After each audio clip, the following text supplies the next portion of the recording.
Okay, I have an excellent phone here. I have reviewed ones before, and I've been a little disappointed with one after a lot of the problems showed up after I reviewed. But this one I've been using for quite a while before I reviewed it. I've waited extra long than I normally would just to make sure I didn't run into the same problems with things like this touchscreen and the GPS. Well, I haven't run into any of those problems. The problem I had with the other one was the GPS would keep changing. It was inaccurate. It kept changing to the opposite side of the country, and I don't know why, and I couldn't really do anything about it. And also the touchscreen was off by quite a bit. If you wanted to press on the spacebar, it would often hit the one of the keys above it, even though you're being accurate. Well, that isn't the case with this. This is a Cubot Rainbow smartphone, and it uses a very new version of Android. It uses Android 6.0, was one I've reviewed before was, I believe, 5.1. This is 6, so really new, and it's got a accurate touchscreen. Its touchscreen is really actually beautiful. It's the nicest screen I've ever used on a phone. Bear in mind, I haven't used some of the really expensive models such as the iPhones and Samsung Galaxies, things like that. But at least of the phones and Android phones and things like that I've used before, this has a really nice screen. I'm not sure how well it looks on camera, how well it's shown up, because I've actually had to turn the brightness down by quite a lot to make it make the camera not focus or weird and the exposure go weird. But anyway, it does have a really nice, really vivid screen display, and it's accurate with its touch in it. It's quad core. It's a 1.3 gigahertz MTK 6580 Cortex-A7 processor with 16 gigs of storage. Some phones, there's 16 gigs of storage, which is quite good. A lot have 8. This is 16, which is better for Android 6.0 because 6.0 apparently uses more storage than previous generations of Android. Its GPU for graphics is a multi-core Melee 400. It has 1 gigabyte of RAM. Now, I would have liked to seen more RAM. Now, I'm a bit mixed feelings about this because on the one hand, you're getting an excellent phone, excellent specs for the price.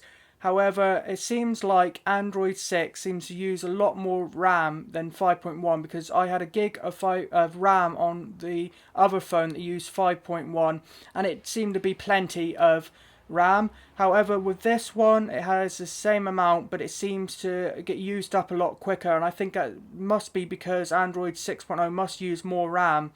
That's what I think anyway. So it would be nice to see more than 1 gig, but bear in mind what excellent phone you're getting and excellent specs for the price, and you will have to pay a lot more if you want to see more than a gig of RAM on a phone. I don't think I've seen a gig of more than a gig of RAM at this price on a phone before, so it's not a bad knock. I just thought it's worth mentioning. It's actually a good size screen. It's a 5-inch IPS screen at 720p resolution, which is really good. You have to pay probably a lot more to get a 1080p screen, so as long as you've got 720p HD, that's pretty good. And it is a really vivid, really wonderful screen. It's a really nice, sharp screen. I really like it. Very sharp, very vivid. It's 5 inches, which is, I think, a good sweet spot because I wouldn't want a phone bigger than 5, but I also wouldn't want one more than less than about 4.5. So 5 is a good size screen. It is 3G, also backwards compatible with 2G, and it is dual SIM. You can have up to 2 SIMs in this at the same time. There is actually inside, when you open it up, where the battery is, you put in the SIM, and you can put in either just 1 SIM if that's all you want, or you can have a second backup SIM. And it also has a micro SD card slot there as well to add storage to it. So you can add more storage to this via micro SD. And the SD it can support isn't just 32 gig or 64 gig like so many devices. It does support micro SDs up to 128 gigabytes. Its battery is a decent 2200 milliamp an hour battery, detachable, so if something goes wrong with the battery you can take it out and get another one, find a replacement. It's not soldered in like in some. This is actually a detachable battery, which is good. I would have liked a bit more battery power because it does go reasonably fast. You probably do want to put this on a dock of some kind each night, but it will last you through the day, especially if you haven't got hundreds and loads or whatever of apps running in the background. I would have liked to seen a bit more in the way of battery. However, remember the price and what good phone and specs and screen and stuff you are getting really for that price. And being detachable, maybe you could get a replacement battery with bigger capacity. I can't guarantee that, but it's something that's always a possibility because it is detachable and removable. Unlike some phones that might still use Bluetooth 3 or 3.1 or whatever, this does use the newer Bluetooth 4.0, which is good because the newer the Bluetooth the better, especially since that will use less drain, less power consumption. It's got really excellent cameras actually, because the quality was quite amazing, especially when you zoom in. I'll go back into that a bit more in just a second. I'll just give you the specs. It is a 5 megapixel front camera. Front facing cameras are the one on the same side as the screen that face towards you. They are always less than the ones on the back. And it's 5 megapixels. It is... the back camera is 13 megapixels, which is quite good. Also has autofocus, a flash, and a ISP image chip. And the back camera has an excellent f-stop or focal range. It has an excellent f-stop, and I'm not going to go into a huge detail about what that is because this isn't a camera lesson. But basically, the lower the f-stop number, like 1.8 would be better than 2, but 2 is better than 3, etc. The lower the f number, the more light the camera can take in, basically, and you'll get much better images in low light conditions or in the dark. So this having an f2 means that it has quite good capabilities in low light conditions, unlike something that might be an f3 or an f4. So I tend to quite like to look for things like cameras which have either an f1.8 or an f2, and this is an f2, and that is good. A lot of cameras, especially on phones, don't have the greatest f-stop number. This has an f2, which is really good. And what really impressed me with this, I was sitting right across the room from my brother, and I decided, I was just playing around with the camera settings, and I pinched to zoom. I pinched to zoom on the screen, and I zoomed in on him, and he was on the other side of the room, and I took a picture, and I expected it to be not very sharp, and I expected it perhaps even be blurry, and it wasn't. It was so sharp you perhaps wouldn't even know that I had zoomed in from a distance. It has a really good camera. I'm really impressed by the camera on this. It also has a light sensor, a distance sensor, an accelerometer, a G sensor, and a GPS, which also has AGPS. So, of course, as you'd expect from phones, it does have GPS, but I would just mention that to make sure you know. It also has accelerometer, G sensor, which is basically, so like when you lift it up to your head, the screen will go off, and things like that. And that's also good for games. It does have that. It also has a light sensor, which is good for the screen, because if you have adaptive brightness turned on, it will use the light sensor to tell how dark it is in the room. So if you're sitting in a low light room, it will adjust it brighter or darker depending upon how dark or bright the room you're sitting in is, which is really good. I like that feature. It does tend to use slightly more battery, but I like it. What size is it? Well, it's a 5-inch screen. So there's my hand.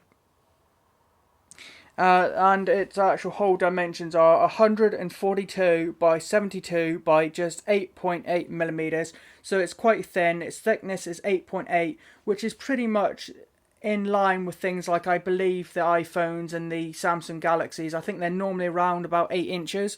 This is 8.8 inches, so it is quite thin. What colours is it available in? Well, you'll see this closer up in a minute. It is gold. There is gold, white, black, and a bright red.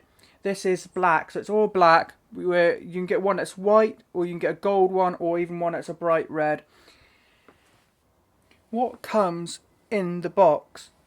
Well, here's the front of the box, by the way, in case you're interested. It has the phone, of course.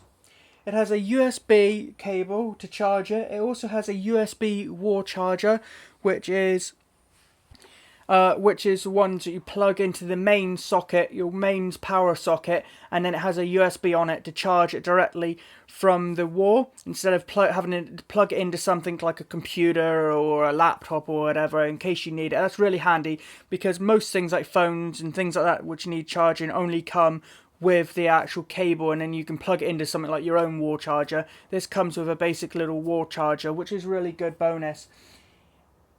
It also comes with a user manual, and it even comes with a kind of a, I'm not sure what it's made out of, unfortunately. I can't find the information for that on the product page, but it comes with like a plastic or even gel type of see-through transparent case that covers the back and the edges, and that is on at the moment, and you'll see that closer up in just a second. You don't have to wear that, you don't have to have it on it if you don't want it, if you don't like that, if you don't like the look of it, or you don't want it, or you want to use your own case or whatever, that's fine, but this comes with it, and I think that's such a great bonus. Phones I've had in the past, you don't have a cover or a case included, you have to go out and buy your own. With this one, if you don't want to use it, if you've got a more expensive one or something like that, that's fine.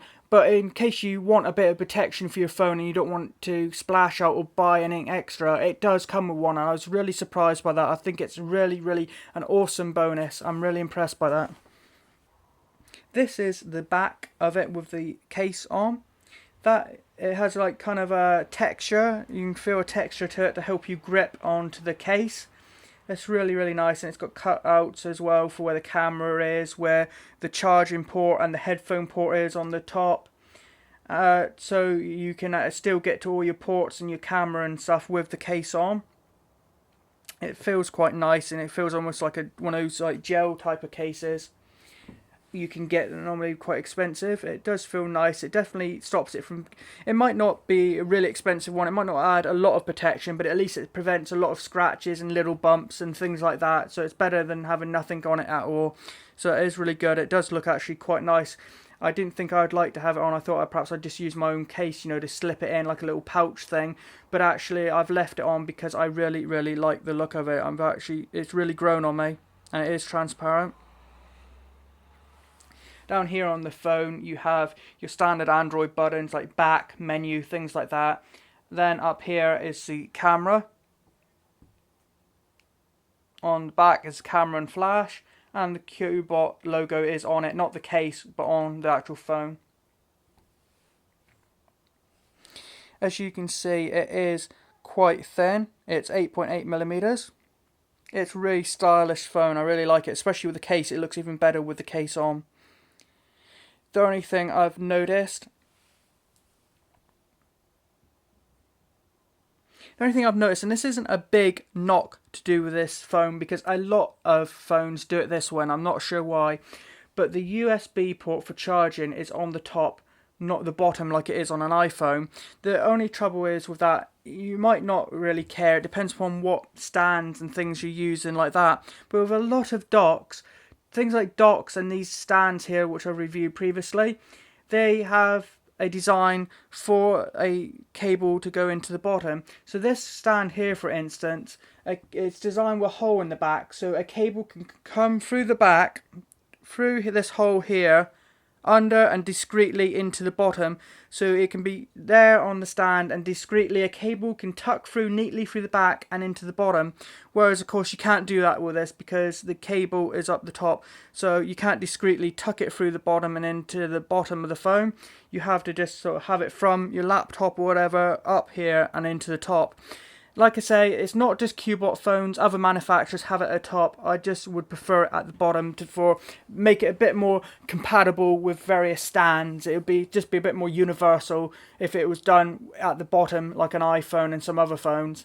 But like I say, just bear in mind lots of manufacturers do it that way, so it's not a big knock. I just wanted to mention it in case you're wondering. Cubot is actually quite a well-known brand. Yes, it's not one of those super huge ones like Samsung or Apple or whatever, but they are actually one of the more well-known and respected of the smaller brands, if you see what I mean. They are quite well-known, and I haven't had any problem with this. It's got a really awesome camera, really good quality camera. It has a really high-quality screen. The screen is responsive. If you press the spacebar, it hit the spacebar. If you press the letter M or A or whatever, it hits that letter. I've had no problems with the accuracy of the screen. The GPS is always where I am. It always says London, or on more accurate type of apps, it will actually tell you exactly where in London I am. Whereas with the other phone I've used, it kept resetting to a completely different part of the country, which was quite frustrating. This hasn't had that problem. It's got an accurate GPS, accurate screen, really bright, vivid, sharp screen, comes with a nice case, really high quality camera, which works well even when you're zoomed in. I'm really impressed with this. Well, how much is it? Is it £100? Is it £150? No, it's actually less than £65 in the UK. It is £62.99, so about £63. So for the price, you are getting a really high quality phone with a good screen, good camera, and a case, protective case included, as well as a USB wall charger and the cable that you would expect. I think it's just such a great value for money. Really, really good value for money, this phone. It's my main phone now. I've stopped using other ones. I'm using this as my main phone, at least for the foreseeable future. This is a really, really good piece of kit for the price, and it's just so good. I really, really highly recommend it. Please like, comment and subscribe to my YouTube channel, and if you could do me a huge favour and if you're watching this on the Amazon product page, please hit the yes button next to was this review helpful to you. That'll help me out a lot as well. Thanks for watching.